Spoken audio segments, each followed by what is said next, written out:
So Many Tears is without a doubt Tupac's most depressing song, but it's also the best. Man, So Many Tears has been my favorite Tupac song ever since I heard it.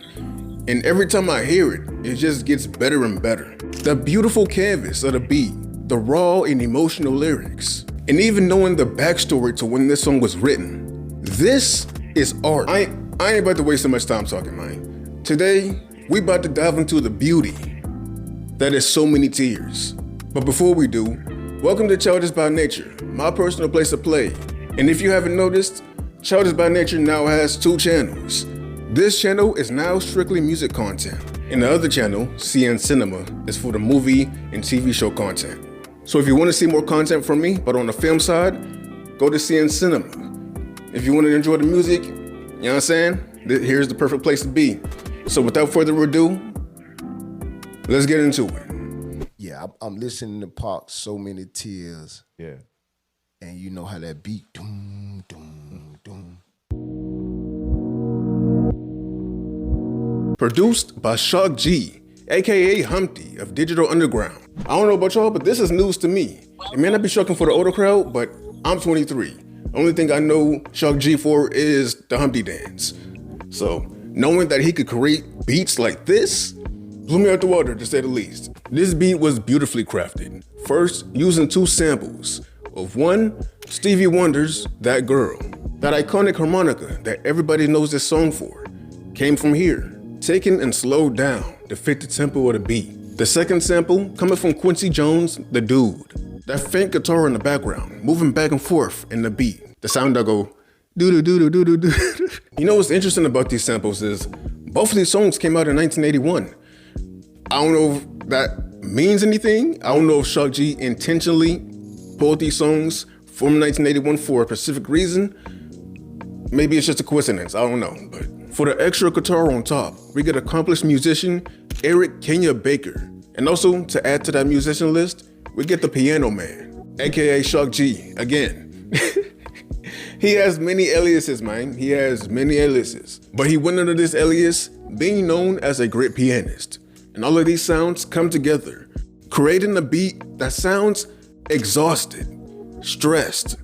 For me, this beat paints a picture of a man sitting in a cell, harmonica in the hand. The percussion coming from him stomping, clapping, and humming away, playing away the pain through music.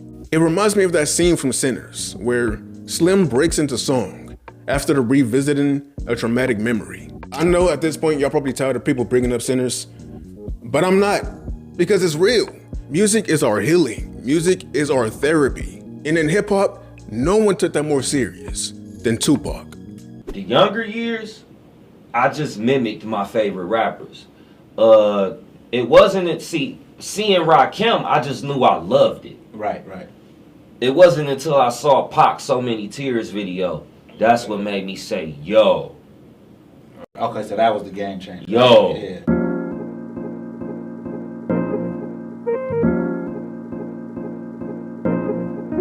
This is one of Tupac's most vulnerable songs. And if you look at the lyrics, it's not hard to see why.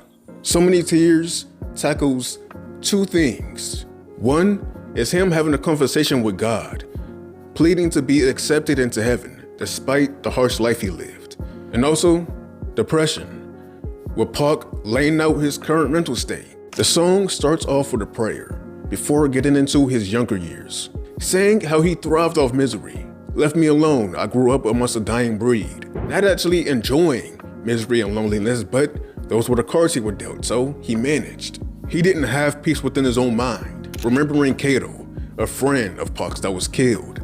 No longer with us, he's deceased. Call on the sirens, see him murdered in the streets, now rest in peace. Then, relaying to us that Kato's not the only friend he lost on his journey. So many homies in the cemetery shed so many tears. He then goes further into his conversation with God, speaking on having visions of his death, asking God, can you hear me? Is my pain being felt? He asks God to be freed from his troubles, wanting to see happiness again.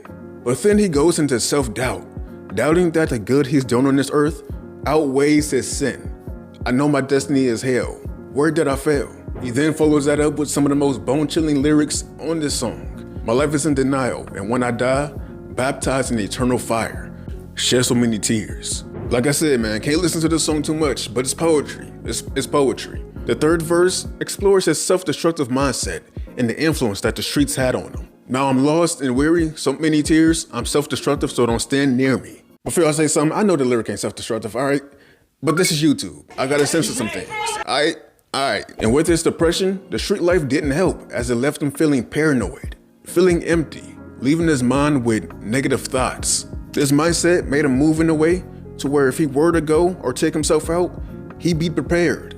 Now, if you know about Pac, then you know that him mentioning his death is not a new concept. He does it quite often, mentioning going away early. He did not think he was gonna be here long.